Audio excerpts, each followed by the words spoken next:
ഇനിയൊരു ലഹരി നമുക്ക് വേണ്ട എന്ന ഒരു ബോധവൽക്കരണ പരിപാടി ഉദ്ഘാടനം ചെയ്യുവാൻ എത്തിയിരിക്കുന്ന നമ്മുടെ പഞ്ചായത്ത് പ്രസിഡന്റ്, CCI ദേവാലയത്തിൻ്റെ വികാരിച്ചനായ ബഹുമാനപ്പെട്ട രൂപനച്ചൻ, അതുപോലെ നമ്മുടെ വെൽഫെയർ എക്സൈസ് ഡിപ്പാർട്ട്മെന്റിൽ നിന്ന് എത്തിയിരിക്കുന്ന മായ മാഡം, അതുപോലെ മറ്റു ഉദ്യോഗസ്ഥരുണ്ട്.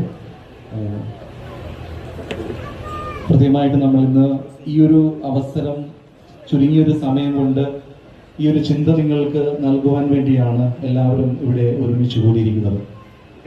കുട്ടികളുടെ കയ്യിൽ ലഹരി വിമുക്ത നിങ്ങളൊന്ന് ഉയർത്തിപ്പിടിച്ച്, നിങ്ങളല്ല കാണേണ്ടത്, പുറകിലേക്കൊന്ന് തിരിച്ചു പിടിക്കുക. നോ ഡ്രഗ്സ്, ലഹരി നമുക്ക് വേണ്ട. ഇവരെ ഈ കൈകളിൽ ഇത് ഇങ്ങനെ പിടിക്കുമ്പോഴേക്കും അവർക്കും ഒരു ഓർമ്മപ്പെടുത്തലാണ്, നമുക്കെല്ലാവർക്കും ഒരു ചിന്ത നൽകുന്ന ഒരു കാര്യമാണ്.